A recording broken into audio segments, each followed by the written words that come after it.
किस्से, कहानियां, कथाएं। साथियों, इन सभी से हम सभी वाकिफ हैं, बचपन से लेकर आज तक। आप भी कई कहानियां सुन चुके होंगे, कई कहानियां कह चुके होंगे, बच्चों को सुना चुके होंगे और बच्चों से सुन चुके होंगे। साथियों, आप सभी का स्वागत है रचनात्मक हिंदी सबसे आराम पर। मैं हूं कवि कुमार रस्तोगी, लखनऊ उत्तर प्रदेश से। साथियों, कहानियों की बात की जाए तो कहानियां आपकी, मेरी, समाज की कहानी कैसे एक रचनाकार व्यक्त करता है, हमें सीखना चाहिए।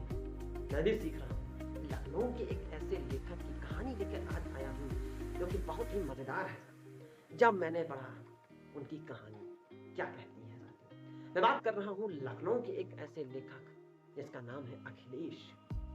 वो कहानियां कैसी लिखते हैं, मैं आज अखिलेश की ही क्यों बात कर रहा हूँ, क्योंकि इनकी कहानी में वो बात है जो बात करती है पाठकों से, बात करती है इस समाज से, हमें दिखाती है क्या है आखिर पुरानी पीढ़ी की सोच और नई पीढ़ी की सोच और उनके बीच का संघर्ष, टकराहट।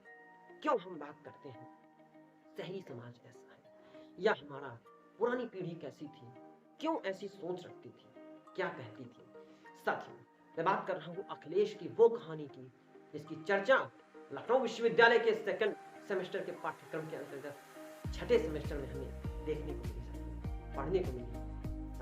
वह कहानी बहुत कुछ कहती है। कहानी का नाम है जल डमरू मध्य। यह कहानी अखिलेश ने आखिर क्यों लिखी, अखिलेश की प्रसिद्धि का आधार क्या है, उनकी जीवनी क्या है, साथियों हम सभी पढ़ेंगे। द्वितीय सेमेस्टर के एमए हिंदी में क्या कहती है पूरी कहानी ऑडियो में, मेरे ऑडियो में सुने और जाने क्या है कहानी। कहानी लंबी अवश्य है साथियों, पर बड़ी मजेदार है।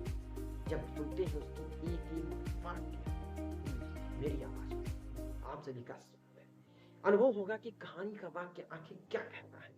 बहुत मजेदार है साथियों, जरूर सुने।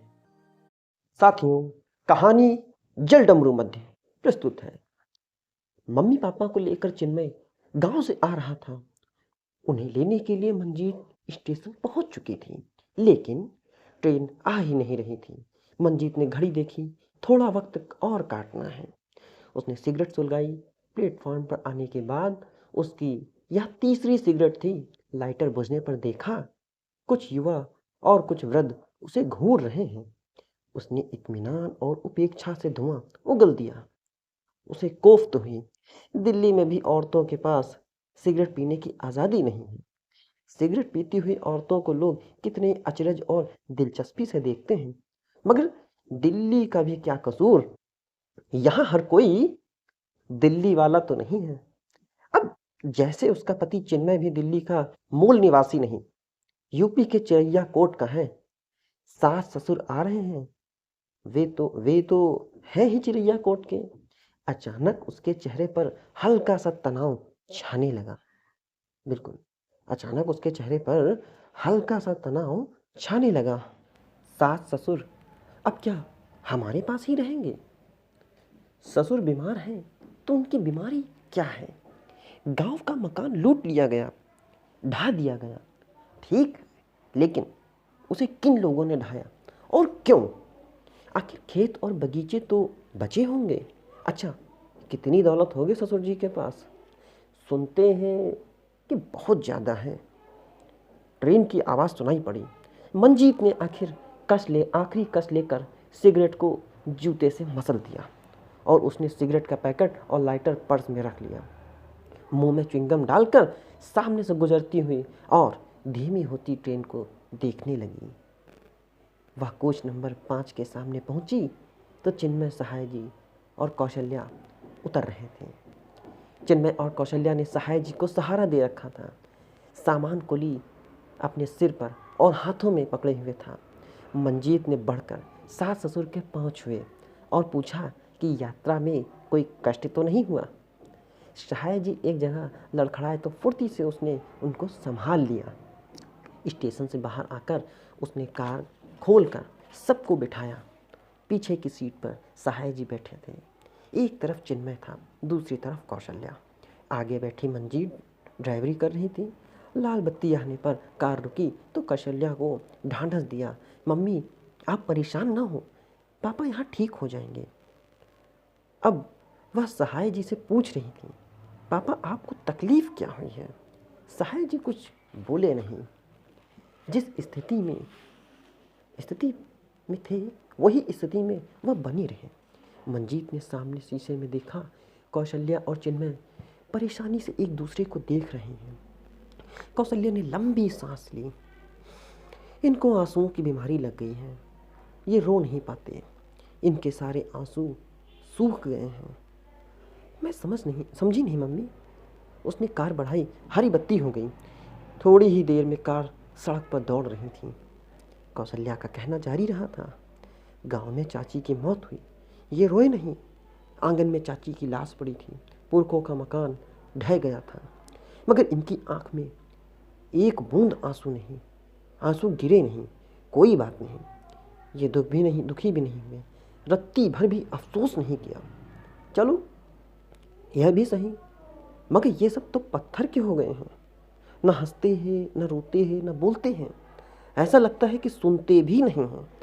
लोग कहते हैं कि आंसू गिर जाएं तो ठीक हो जाएंगे, पर ये रो ही नहीं रहे हैं। कौशल्या सुबकने लगी, बहू पता नहीं क्या होने वाला है। चिन्मय उन्हें चुप कराने लगा। वह सामान्य हुई तो पछताई की पोते के बारे में कुछ पूछा ही नहीं। बहू मनु कैसा है? अब और बड़ा हो गया है। बिल्कुल, अब और बड़ा हो गया होगा। अब तो अच्छा है मम्मी, आप लोगों को बहुत याद करता है। स्कूल गया है, नहीं तो भाभी स्टेशन आता। घर पहुंचकर चिन्मय ने डॉक्टर को फ़ोन किया और कौशल्या से कहा कि मम्मी, मैं और मंजीत पापा को लेकर डॉक्टर के यहाँ जा रहे हैं। बेटा मुझे भी ले चलो, अकेली मैं यहाँ रहकर क्या करूँगी? मम्मी आप थक गई होंगी और फिर डॉक्टर के पास न मालूम कितना समय लगेगा। टेस्ट वगैरह भी होना हुआ तो न जाने कितना वक्त और लगे। अब मनु भी स्कूल से आने वाला होगा, आप उससे बातें वगैरह कीजिए ना, क्या दिक्कत है? कौशल्या चुप हो गई, एकदम चुप। उन्हें बेटे की बात मुनासिब लगी, लेकिन जैसे ही कार ओझल हुई उनके मन में क्या गुजर रही कि वह रोने को हो गई। पछताने लगी कि वह भी क्यों नहीं गई। वह खुद को संभाल न सकी और फूट फूट कर रोने लगी। छोटे से शहर चिरैया कोट में सहाय जी के पास इज्जत, शोहरत और दौलत सभी कुछ था। शहर के एक बड़े और पुराने मकान में वह कौशल्या और सुखपूर्वक अपना जीवन बिता रहे थे। मकान गुजरे ज़माने के स्थापत्य का था, जिसकी दीवारों में आले बने हुए थे। वो मेहराबों का प्रयोग था, कड़ियों वालों की छतें थीं, चौखट लगे दरवाजे थे। बड़ा सा आंगन था। आंगन में तुलसी का बिरवा था, यानी पौधा था, और पौधे के पास आराध्य पत्थर थे। आंगन में ही सबसे पहले धूप हवा आती थी, आकर पूरे घर में फैल जाती थी। आंगन के ही रास्ते भोर अंधेरा दाखिल होते। यह घर सहाय जी को बहुत प्रिय था। इस घर की तरह ही चिरैया कोट शहर में भी सहाय जी की जान बसती थी। उनका इसे छोड़कर कहीं जाने का मन ही नहीं करता। कहीं जाते तो वह पहुंचकर जल्दी से जल्दी लौट आने की कोशिश में लग जाते। चिरैया कोट में ही उनका परम तीर्थ था। प्रिय ठंडा प्रदेश था, आधुनिकतम महासागर था। चिन्मय के पास दिल्ली जाते तो कुछ ही दिन के बाद कानों में चिरैया कोट की सांकलें बजना शुरू हो जाती और वापस आने की तैयारी में लग जाते।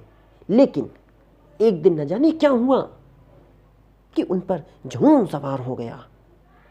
बिल्कुल चिरैया कोट त्याग कर वह अपने गांव बसने का, वह अपने पुराने स्थापत्य मकान में बैठे थे कि फैसला कर लिया कि वह अब गांव में रहेंगे।